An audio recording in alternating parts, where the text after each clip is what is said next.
time. It's time for the Billy Flynn Experience.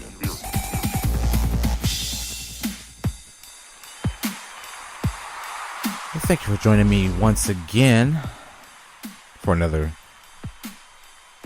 Billy Flynn Experience. I am Billy Flint.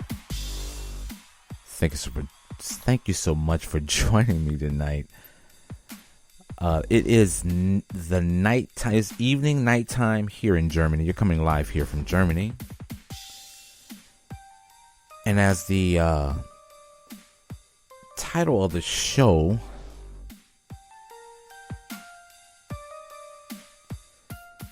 Russia is committing war crimes. And that really interests me because from what a lot of the news sources are saying, that as far as the president of the Ukraine, I don't know, in my notes, it was very interesting because he was saying that for one thing, I guess the talks have broken down. I guess they were supposed to be meeting in talks yesterday, I believe. And I guess it didn't work out. So the war has escalated. And not only has it escalated, but Putin and Russia have basically attacked the city of Kharkiv, and that is very troubling. It's very, very troubling because it's been saying that it has been fatalities from the bombing, and the sad thing is that Russia has denied any killing of Ukrainian citizens. So the president of the Ukraine have basically condemned the bombardment and is calling for a international tribunal for Russia to be basically charged with committing war crimes or crimes against humanity, which is a very, very serious charge. But the funny thing about all of this, not really funny, but it's ironic that Russia don't recognize the courts as any type of authority. So even if they did charge him with crimes against humanity or charge him with war crimes, he can go into exile or whatever. I mean, because he doesn't recognize it. So I don't think it really matters to Putin in the first place. But it's very, very interesting. It's very, very interesting, and I say that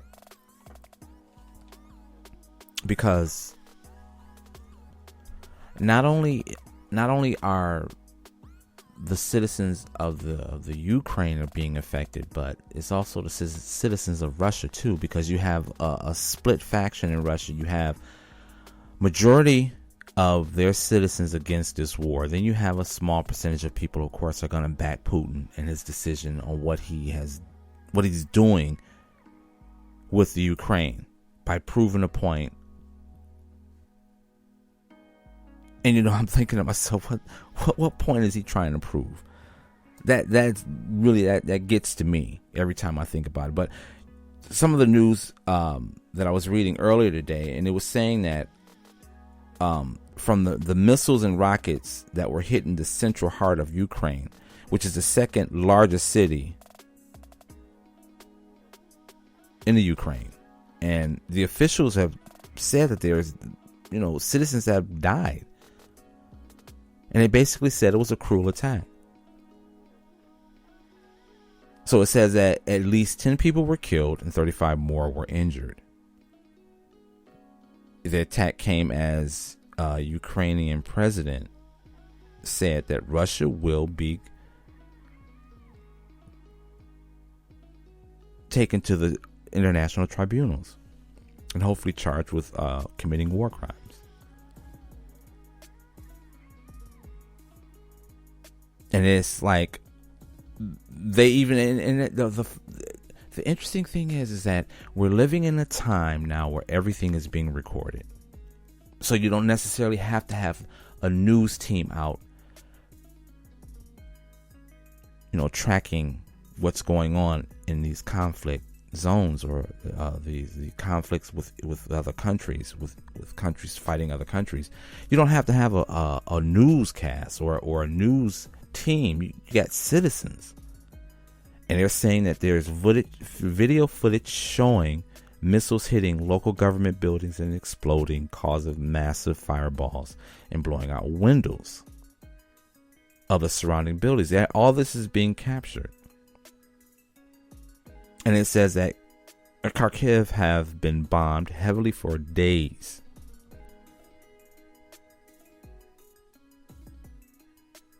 And it seemed like Putin doesn't care. He doesn't care. And,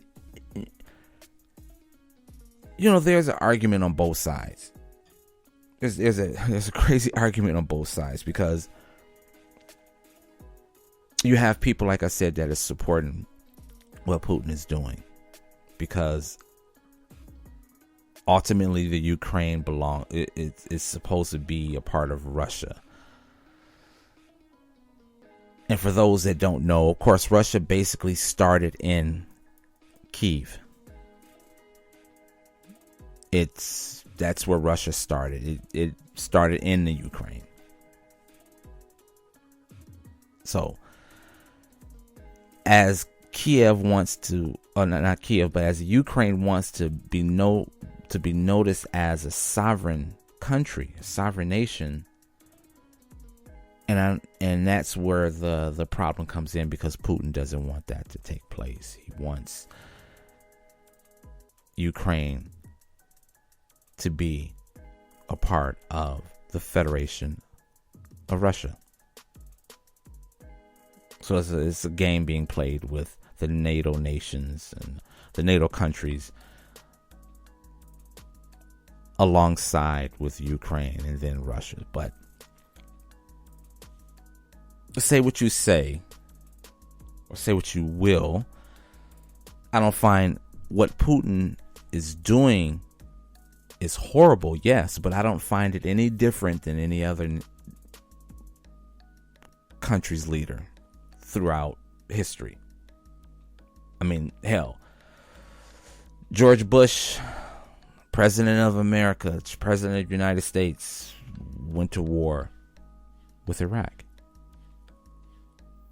Okay, under the guise of weapons of mass destruction. And then when it all came out, what was it? It was a big lie.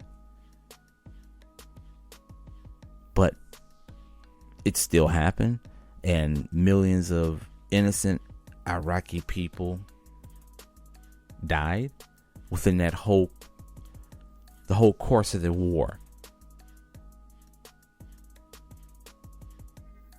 And George Bush, I mean, you could argue that was war crimes.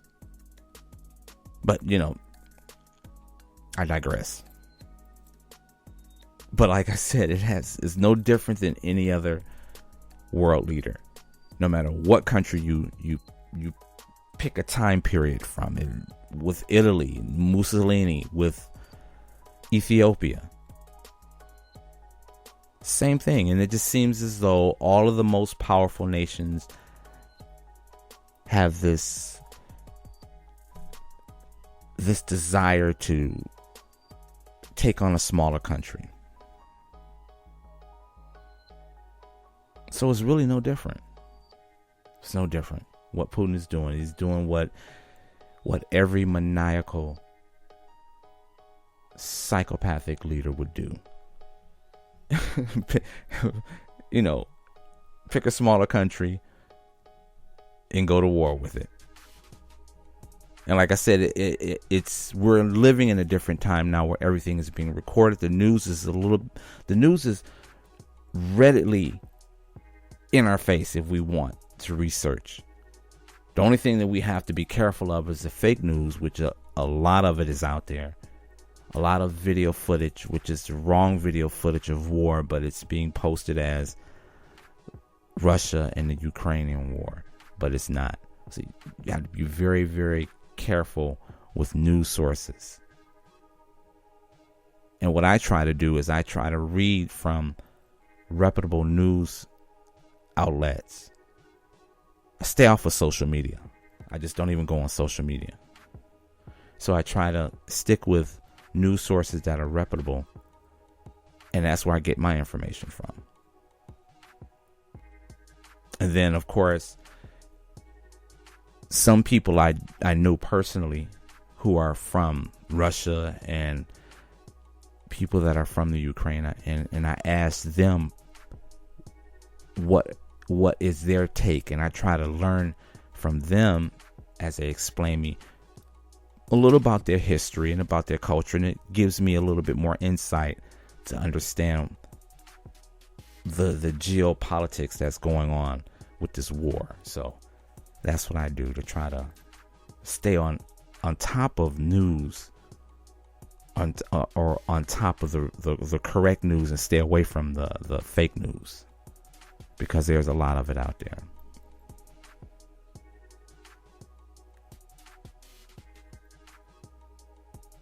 Again, I'm very interested to find out what is going to take place, because it just seems as though the war is taking a turn.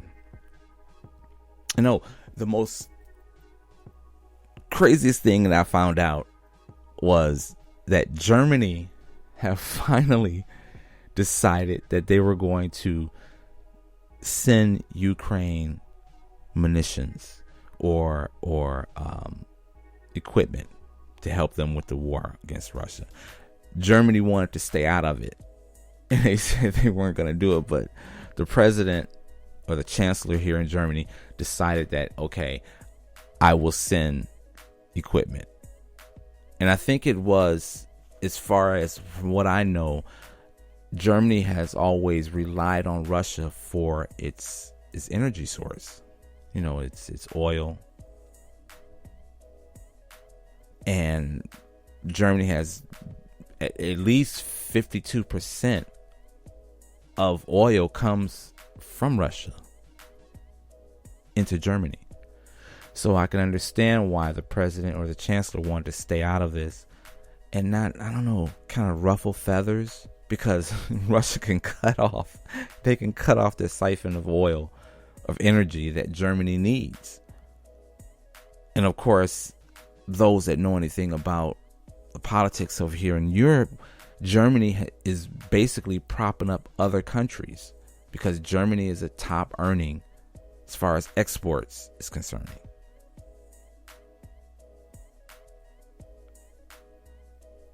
So Germany is basically, every other country is like standing on Germany's shoulder, because Germany is in the trillions.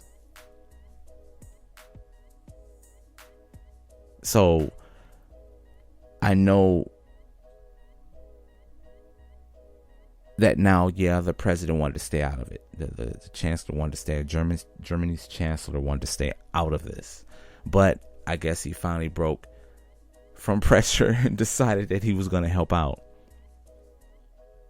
But then again, soon enough, I don't think Germany is going to need Russia's energy at all, because Germany is like really ahead when it comes to alternative energy. So I'm thinking that the next couple of years is going to be very, very interesting to see how all of this turns out. But again, that's what I'm glad. I'm happy that Germany decided that they were going to put forth an effort to kind of bring this war to an end. And I don't think there's really any, safe way of saying it, bring the war safely to an end, but at least for it to to come to a halt or a ceasefire or something where they can actually sit down and talk about what needs to be talked about and hash out these differences. So I don't know. It's going to be interesting. And that's it. And thank you so much for joining me tonight for another Billy Flint experience. Look forward to being with you again. Have a wonderful, wonderful rest of the week.